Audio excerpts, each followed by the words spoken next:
Hello and welcome to my channel Musible It. आज हम करने वाले हैं विलियम वर्ड्सवर्थ की poem the world is too much with अस।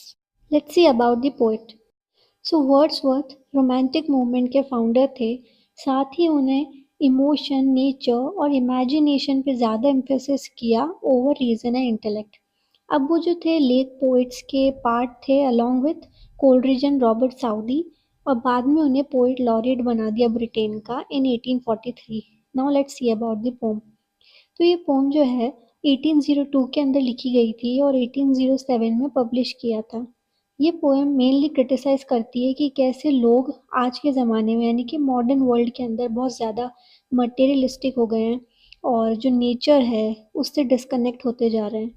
ये पेट्रार्कन सोनेट के अंदर लिखी गई है, जिसका मतलब है कि ये 14 लाइन्स की है, जिसमें टू पार्ट्स हैं, ऑक्टेव और सेस्टेट। ऑक्टेव का मतलब है 8 लाइन्स और सेस्टेट का मतलब 6 लाइन। अब इसकी जो राइमिंग स्कीम है, A B B A B B A because of octave and C D E because of sestet. Now let's see the poem. अब सबसे पहले ऑक्टेव है, जिसके अंदर हमें प्रॉब्लम बताई जाती है। The world is too much with us, late and soon, getting and spending. We lay waste our powers. Little we see nature that is ours. We have given our hearts away a sordid boon. अब poet यहाँ बता रहे हैं कि ये जो world है, यानी हमारे आसपास जितनी भी चीज़ें हैं जो हमें अट्रैक्ट करती है, वो सब हमारे आसपास बहुत ज़्यादा है। बहुत ज़्यादा से मतलब कि एक अनहेल्दी वे के अंदर हमको इन्फ्लुएंस कर रही है। लेट एंड सून, और यानी कि हम धीरे धीरे जो है हमारी पूरी लाइफ वो चीज़ें कंट्रोल करने लगी है। और हम एक चीज़ पूरी होती है, एक डिज़ायर पूरी होती है और हम दूसरे की तरफ निकल जाते हैं।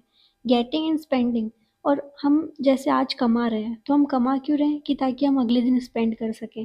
तो ये जो विशियस साइकिल है, इसके अंदर हमारी लाइफ फंसी हुई है। हमने जो है अपनी पावर है, सबसे बड़ी पावर है कि हम नेचर के साथ एक तरह से कनेक्ट कर सके, वो पावर हम पूरी तरह से वेस्ट कर दिए। नेचर की तरफ हम देखते भी नहीं है जो कि हमारा खुद का है। और धीरे धीरे we have given our hearts away, और हमारी जो प्योरिटी थी, नेचर के साथ कनेक्शन था, वो हमने सॉर्डेड बून की वजह से खो दिया है। सॉर्डेड बून यहाँ पे मटेरियलिस्टिक वर्ल्ड के लिए कहा गया है। The sea that bears her bosom to the moon, the winds that will be howling at all hours, and are up gathered now like sleeping flowers. For this, for everything, we are out of tune.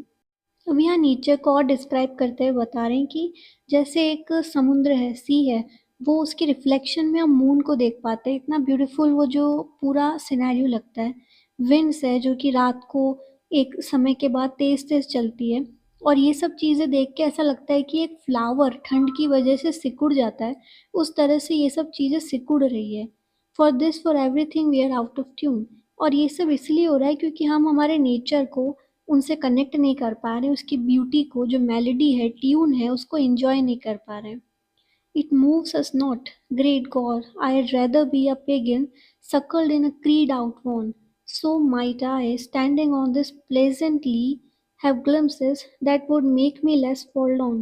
अब यहाँ से sestet शुरू हो रहा है, जिसका मतलब है कि इसमें मेनली जो प्रॉब्लम अब तक हमने ऑक्टेव में डिस्कस करी है, उसका सॉल्यूशन और पोइट का अपना व्यू, नज़रिया देखने को मिलेगा।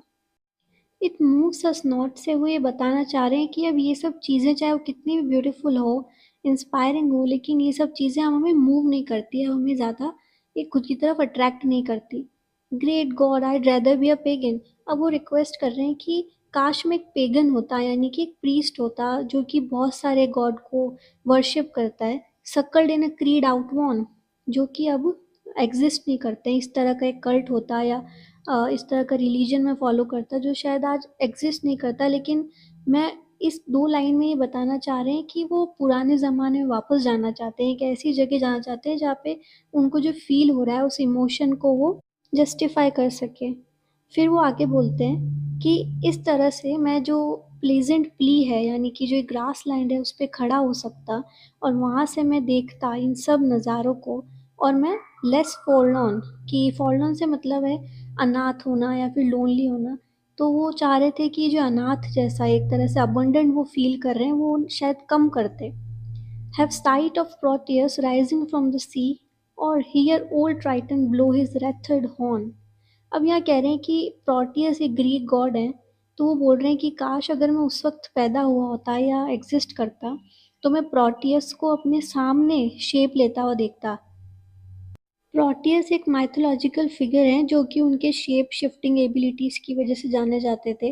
वो हमेशा चेंज होते रहते, अपने फॉर्म को चेंज करते थे, जो कि एक नेचर और सी इन सब चीज़ों को सिंबलाइज करते थे। और हियर ओल्ड ट्राइटन, फिर वो बताते हैं कि और अगर मैं उस वक्त पैदा होता तो जो दूसरे ग्रीक गॉड हैं ट्राइटन, उनको उनका लेजेंडरी स्पाइरल जो एक काउंच है यानी कि हम बोलते हैं शंख है, उसको वो बजाते हुए देखते हैं। ट्राइटन जो थे उनका आधा शरीर मैन और आधा शरीर एक मछली की तरह था, और उनके पास हमेशा एक शंख रहा करता था जिससे कि वो हमेशा उसको बजाते थे, और एक तरह से वो होप और एक तरह से जॉयफुल पूरा इन्वायरमेंट हो जाता था। तो यहाँ पोइट बोल रहे हैं कि मैं वापस उसी समय में जाना चाहता हूँ जहाँ पे नेचर को एक तरह से सेलिब्रेट किया जाता था। यहाँ पे पोम एंड होती है। Now tell me if you like this poem and there is something I need to change in my interpretation, then please let me know in the comments. Thank you so much.